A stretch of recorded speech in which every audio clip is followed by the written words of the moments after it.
This is Killer Innovations, a show about ideas, creativity, and how you can innovate. Welcome to the Innovator's Garage, where you learn to create your next game-changing killer innovation. Welcome to Killer Innovations. I'm your host, Phil McKinney. Thank you for taking the time out of your busy day to spend with us here on the show. Today's show is dealing with a topic that I've discussed many times, which is around innovation culture. Lots of organizations have defined cultures, but innovation culture is unique. It's how do you encourage, how do you use culture to support and encourage the process of generating ideas that turn into game-changing innovations. And culture is hard by itself. Innovation culture is so much harder. So what I want to share with you today is the fact, I want to talk through this a little bit, but one of the core elements of innovation culture, one of the biggest challenges for innovation culture is really the ability to get along. Innovation is about constant change, which is uncomfortable and stressful. The result is that some individuals or entire groups or entire leaders within a company will not respond to the change that innovation causes. And they will actually become quite negative. They turn into what I call the corporate antibodies. These are the people who would just rebuff and fight against any change. They like the way it's always been, and they want it to stay that way going forward. They will put up those roadblocks that stop any and all innovation efforts. So what are you to do? Now in my book, Beyond the Obvious, I share with you the different kinds of antibodies, the ego antibody, the fear antibody. Here we're going to break this down and be much simpler. How do you build a bridge to these individuals and these groups who are so negative about change, so negative about innovation? Basically, how do you get along with people who react so negatively? So when I was the CTO at HP, I'd heard about this list that David Packard had put together around the simple rules for getting along. Now, I dug through the archive, and HP has a phenomenal archive of every note, every piece of paper, engineering notebook, correspondence, employee newsletters, everything they can get their hands on for the history of HP. I dug through it to find the notes from this event. Now, this event was the HP's second annual management conference in 1958 in Sonoma, California. Now, HP was founded in 1938. This was 1958. So 20 years later, David Packard took it upon himself to put together these 11 simple rules for getting along. Now, you can imagine HP 20 years from its founding, continually going through constant change, going into new markets, new industries, new products, new processes, new countries they were launching products into.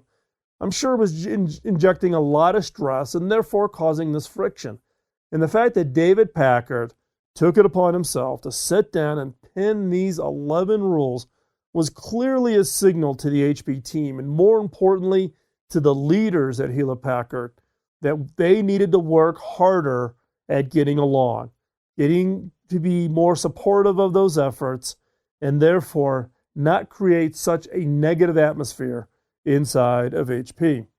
So, I've written about these 11 rules before. There's a blog post over there, but I've never really have expounded upon them based on my learnings and understandings from within the HP culture around this. So, I'm going to share with you these 11 simple rules for getting along. I'm going to read them just as David Packard wrote them out. Then I'm going to pause, and I may add a couple of my own comments based on my own experiences at HP. So you ready? Here we go. Number 1, think first of the other fellow. This is the foundation, the first requisite for getting along with others. And it is the one truly difficult accomplishment you must make. Gaining this, the rest will be a breeze. Now face it, getting along with others. The first is to think about the others. Think about their position. Don't start from your position. Think from their position. And it is incredibly hard. Number 2, Build up the other person's sense of importance. When we make the other person seem less important, we frustrate one of his deepest urges. Allow him to feel equality or superiority, and we can easily get along with him. Now, this is one that many people will find hard, right? Build up the other person. It isn't, artificially playing the ego game, but build them up, encourage them, make the other person really, feel like they're a peer, or actually maybe even feel like they're superior to you. When you stomp down on somebody, you make them seem less important, they frustrate them, and they will fight you, right? Number 3, respect the other man's personality rights. Respect is something sacred, the other fellow's right to be different from you. No two personalities are ever molded by precisely the same forces. Now, this is one coming out of the political environment that we just came through with this election that we should all listen closely to and all be willing to accept. Respect the other man's personality rights. We don't have the same opinions. We didn't come from the same background. We have a different perspective. We look at things differently. And it doesn't mean that one person's right or one person's wrong. Respect the other man's personality rights. Now, these first 3, I think, really set that foundation. Think first of the other fellow, build up the other person's sense of importance, and respect the other man's personality rights. So it's fundamentally telling us it's not about you. It's not about you as an individual. It's not about me and what I'm going to get out of this, or this is my idea, this is my innovation. Think about the other fellow. Put them first. Then build up the other person's sense of importance. Get them engaged. Make them feel like a peer. Actually make them feel superior. Once you do that, then you can easily get along with them. And number 3, respect the other man's personality rights. Respect the right for the other person to be different, to not think like you. I've been in many meetings where people try to use some strain of logic to try to convince somebody of a decision, and the other person doesn't either get it or align or doesn't agree with that, says no or goes a different direction or fights the idea. You have to respect the perspective that they're bringing to it and the right to be different from you, to be different in the way they think, in the way they act, in the way they operate, the way they communicate. Respect the right for the other man's personalities. We all come from different forces. This is actually, I talk about this in an earlier podcast specifically around innovation teams and the diversity of innovation teams. Same within organizations, diversity. Now, we tend to think about diversity as the HR definition of diversity, which are things like gender, race, sexual orientation, whatever all the current laws are in place for definition of diversity. But diversity is actually much broader than that. Diversity is around things like where you were raised. I was raised in Chicago, middle class. My dad was a salesman. Okay. My wife grew up in Northwest Indiana, blue collar. Dad was a steel worker. Suffered, I shouldn't say suffered, but grew up and without as much money as I had growing up. And so therefore, my wife and I, we had completely different personalities from that regards. And my wife will scrape pennies. She is probably, and I want to call it the cheapest, she's the most frugal person I know. But it's because of how she was raised. Money wasn't plentiful. She conserves everything. She had my grandmother who grew up in the Depression. Same thing. Even up to the point that she died a couple of years ago, she was still counting pennies, clipping coupons, being very, very careful of everything that she would ever spend. So again, we come with different personalities because we've been under different forces. So again, The first three, I think, lay out the foundation. Think first of the other fellow, build up the other person's sense of importance, and then respect the other man's personality rights, the right to be different from you and I. So again, this is just the first three. We got to go through the rest. We're going to cover all 11 of these simple rules for getting along, written by David Packard back in 1958. You're going to love these. Don't go anywhere. We're going to be right back after this short commercial break.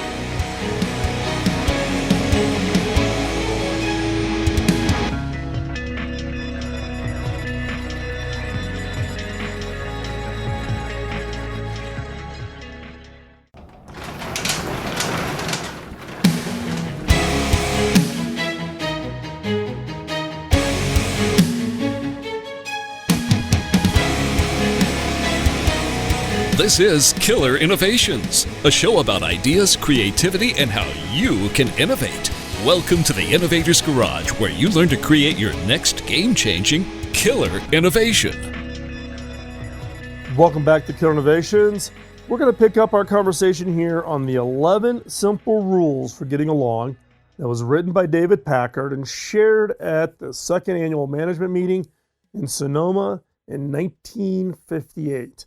As I read through these, and I'm reading them to you just as David Packard wrote them, think through what would have been the audience listening to these, which would be kind of a little bit of a little club over the head from David saying, guys, gals, we've got to get this addressed. We have got to get along. We've got to get along better than we have. So here are the rules from David Packard being communicated to the leadership team. So we've covered the first three. Let's pick up with number 4. Number 4, give sincere appreciation. If we think someone has done a thing well, we should never hesitate to let him know. Warning, this does not mean promiscuous use of obvious flattery. Flattery, with most intelligent people, gets exactly the reaction it deserves: contempt for the egotistical phony who stoops to it. I love David's wording here, specifically around this flattery. Is it really recognition, sincere appreciation, or is it flattery? If it tips over to flattery, it gets identified as being fake, phony, egotistical, because in some cases people will do flattery to act like they're the superior or act like they're the leader or the boss. And people will fight that. So I love this wording. Flattery, it's a great way to keep it in check. So give sincere appreciation. If you fall over into that flattery, once you've done that once, I have found it is almost impossible to recover because you are tagged as a phony. You are tagged as being insincere, and any sense of appreciation that you try to project in the future is totally discounted. And it's actually going to be quite annoying. So again, stay sincere, give sincere appreciation. If they've done something right, point it out. Be specific. What are you appreciative for? What did they do? Did they deliver a project way above the expected quality or much faster than the expected time? Be specific, because then it's not flattery. You're calling out the specific impact that they had. So again, number 4, give sincere appreciation. Number 5, eliminate the negative. Criticism seldom does what its user intends, for it invariably causes resentment. The tiniest bit of disapproval can sometimes cause a resentment which will rankle to your disadvantage for years. This one is, I've thought about this one. This not only applies to work, it applies to our dealing with our spouses. It involves dealing with our children. Eliminate the negative. Criticism seldom does what its user intends. We tend to use criticism as the stick. We have something else as the carrot, right?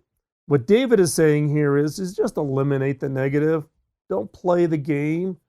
Don't try to, beat the other person over the head by criticizing them. Like, oh, you don't know. I'm the expert. You have no experience in this area.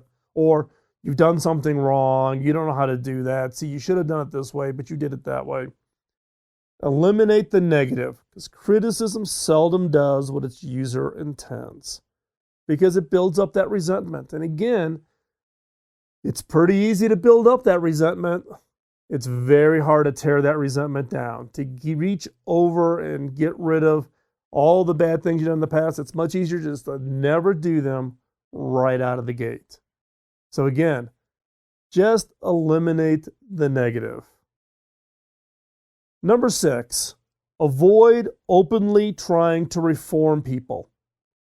Every man knows he is imperfect, but he doesn't want someone else trying to correct his faults.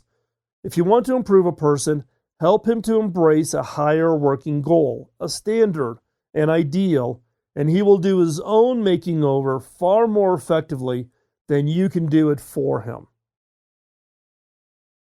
Wow. Think about that. Avoid openly trying to reform people. Trying to point out people's faults, trying to tell them how they need to change to be better. Every man knows. We all know we're imperfect. None of us are perfect, right? Especially in the innovation game. We fail all the time. So every man knows he's imperfect. But we don't want anybody else pointing that out. We know in our head that we're imperfect. We're already negative to ourselves. Somebody else heaps on any form of negativity, then we actually start casting more self-doubt. And it's the easiest way to kind of tear somebody down. It kind of feeds back to 5, which is eliminate the negative. And then 6, don't try to reform people. It's much better off to set a higher working goal, or what I refer to as a BHAG, that bold, hairy, audacious goal. Set the goal and then let them actually raise and change themselves to achieve that goal. You will find them to be much more effective, as David says here, than you can do it for him. So again, these 3 of the 11 simple rules, every one of these is just an absolute gold nugget. Number 4, give that sincere appreciation. Don't flip over to flattery. Give sincere appreciation. Number 5, eliminate the negative. Get away from the criticism, right? The tiniest bit of disapproval can cause resentment. And I find this really important as you get higher in organizations. When I was CTO at OHB, I stumbled in these areas early on, which is actually what caused me to dig these rules out when I heard about them. And now as a CEO, I have to be very careful about not sounding or appearing negative to the staff or team, because they take it very personally and it will actually build up resentment. And number 6, avoid openly trying to reform people. We're all imperfect. We all have our quirks, our failings, our little idiosyncrasies that drive other people crazy. We all have them. So don't try to reform me. I won't try to reform you. Give us the vision, give a goal, let them actually then transform themselves to achieve that vision and goal that has been defined for that individual or for that organization. And I also say that all of these apply even to performance reviews. Don't violate any of this in performance reviews either. So we've covered the first 6. We've got 5 more to go. You're not going to want to miss these. These are all just absolute golden nuggets. We're going to come right back after this quick commercial break. You're listening to Killer Innovations on the BizTalk Radio Network.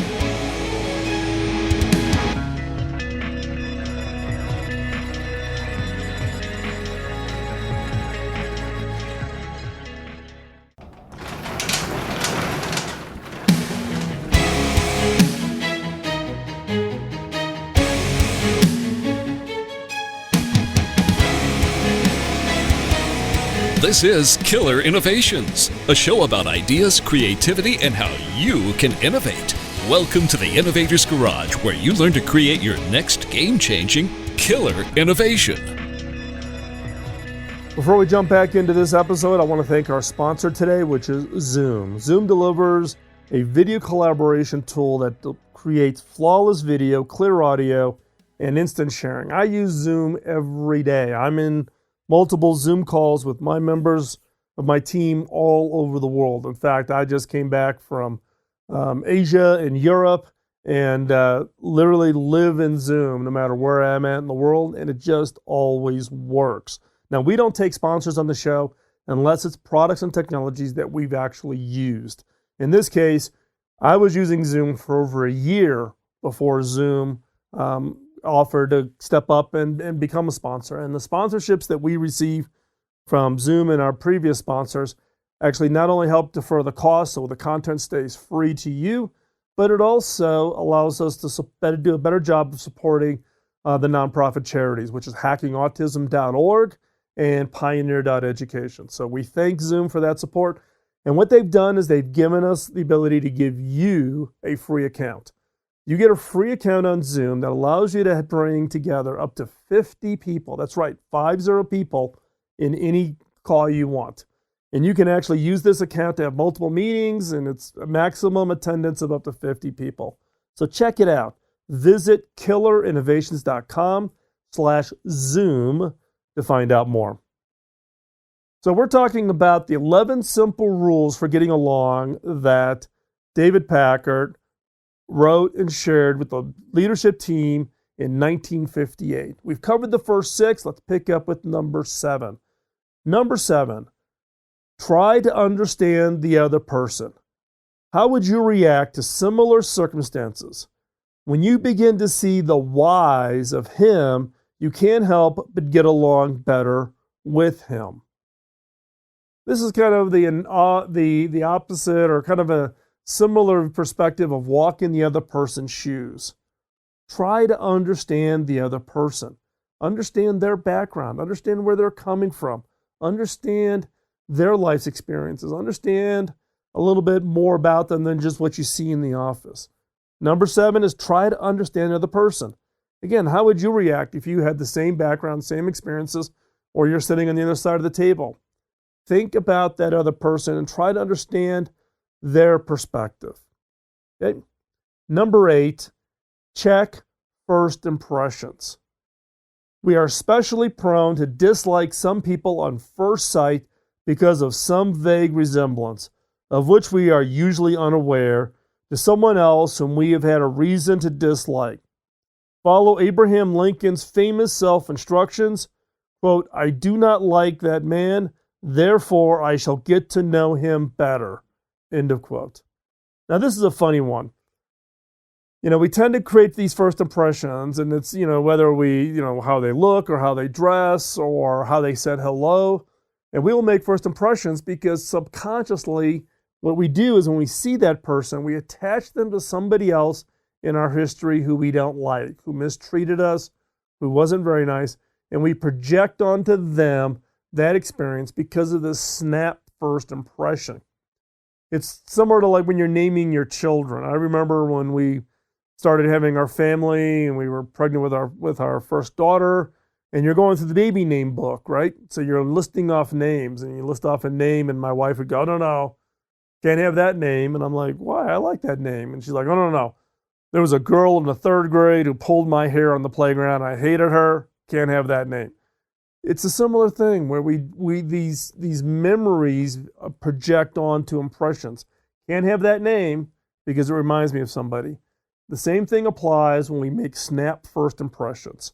Check your first impressions and follow what David calls the Abraham Lincoln self-instruction of, quote, "I do not like that man, therefore I shall get to know him better," end of quote. Number 9, take care with the little details.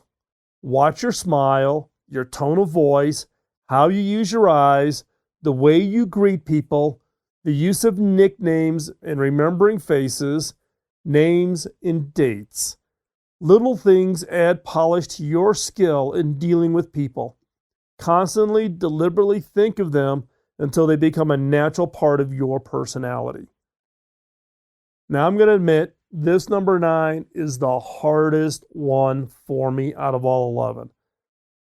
For anybody that's known me, I am horrible with names. I don't know what it is. I've never been good at it.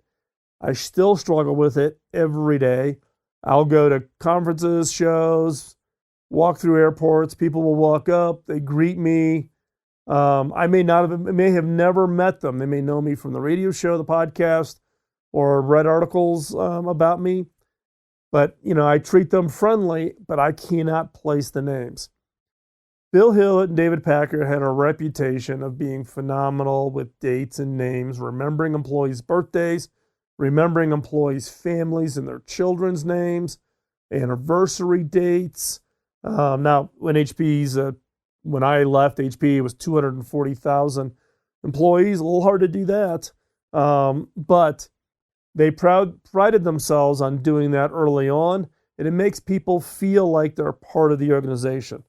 So this number 9, which is called take care with the little details, is really, really hard. Now, there's some things in here I can do, like watch your smile and your tone of voice, how you use your eyes, the way you greet people. Right? I learned this early on in my career when I moved into senior executive roles, large organizations. And that is that when you walk in that front door, you are on stage. Everybody's looking at you. Even in my current job as a CEO, what I'll do is when I pull in the parking lot, I'll just sit in the car for about 10 minutes to get my head aligned, get myself ready, because I know as soon as I open that car door, I'm on stage. How I greet the receptionist, how I greet employees as I'm walking through the building. Because if I come in and I'm grumpy, people will hear about it, that Phil's grumpy, stay away from him. Today's not a good day to go ask Phil a question. And it may have just been that I was in my mind thinking about something else. So watch your smile, your tone of voice, how you use your eyes, the way you greet people. Think about that. Take care with those little details. Number 10, develop genuine interest in people. Develop genuine interest in people. You cannot successfully apply the foregoing suggestions unless you have a sincere desire to like, respect, and be helpful to others. Conversely, you cannot build genuine interest in people until you have experienced the pleasure of working with them in an atmosphere characterized by mutual liking and respect. Number 10, again, is develop genuine interest in people. You can't get along with people if you're not interested in people, right? You have to have that sincere desire to like them, respect them. You can't fake it. People will pick up that being fake right out of the gate. You cannot fake it. So you have to build up that general interest in people. You have to like people, respect people, be helpful to others. You got to do it really as your desire. And if you're in the innovation game, this attitude of being helpful is critically important, because what you're trying to do is help the organization to succeed, help your team to succeed. It's not about you. It's not about the spotlight on you if you're the leader of the innovation team. If you're part of it, it's all about team. Innovation is a team sport. You need to develop this genuine interest in people. Otherwise, you're faking it, and people will figure it out. When people figure it out, they're not going to reach their hand across and show you that respect and show interest in what you're doing. You've got to be that first one. It's kind of like handing over that olive branch, right? But it's got to be genuine. It's got to be authentic. It's got to be transparent. Develop that genuine interest in people. And it's like David said here, you cannot build genuine interest in people until you experience the pleasure of working with them in an atmosphere characterized by mutual liking and respect. Got to be mutual. If you reach across and you're trying to help somebody and they don't reciprocate, how do you feel? Same thing is if someone reaches out to you and you do not reciprocate, how do you make them feel? Right? So think about that. So again, number 7, try to understand the other person. Number 8, check first impressions. Number 9, take care with the little details. Number 10, develop genuine interest in people. So we've covered 10 of the 11. We've got 1 to go. You're not going to want to miss it. But we're going to take this quick commercial break. And when we come back, we're going to wrap this all up of these 11 simple rules that David Packard shared in 1958 about how to get along. We'll be right back.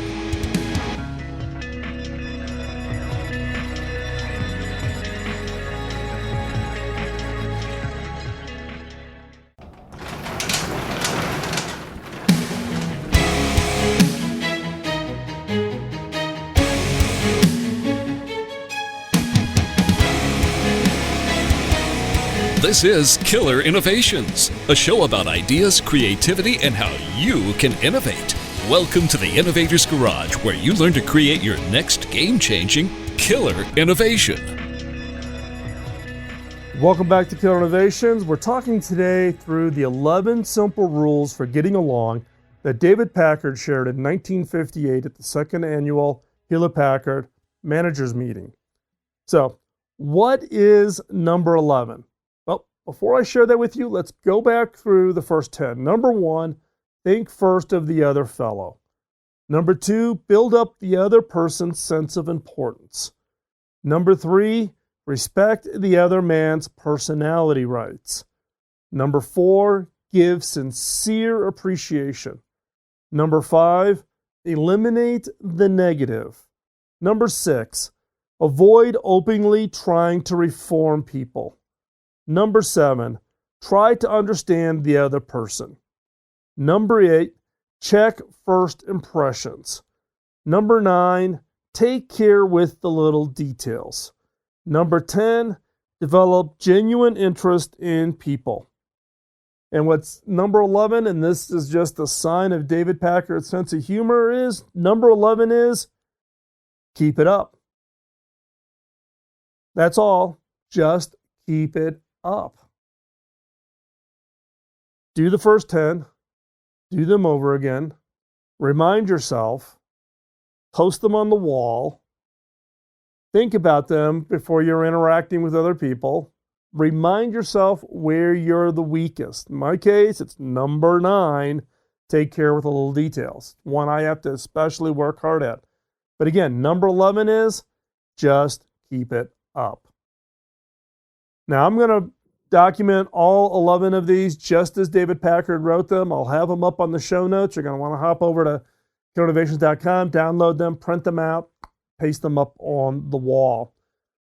So in closing, I want to thank you for joining today on today's show. I know it's a time commitment to join us for the 45 minutes of this show each week. I greatly appreciate you giving your time to listen and give us an opportunity to share with you my thoughts, my experiences around innovation, creativity, and design. If you have any questions, just drop me a note. Phil@killerinnovations.com. That's killerinnovations with an S.com. That's a direct email, no filtering, no staff in the middle. That's your direct connection to me. As always, you'll find the show notes and all the links that we talk about over at killerinnovations.com. Now, in addition to the show, I post a weekly article on innovation, design, creativity over at philmckinney.com. And in fact, I wrote about these 11 simple rules many years ago over on philmckinney.com. Then I realized I've never shared, never talked about them in the context of the impact on culture and the impact on innovation. So that's why today's show. So I will actually have a link to that old post. It's got some background information in it. You can go over and check that out. But again, I post an article every week over at philmckinney.com on innovation. You're not going to want to miss that, so hop on over there and check that out. Also, follow me over on Twitter, Facebook, LinkedIn, Instagram.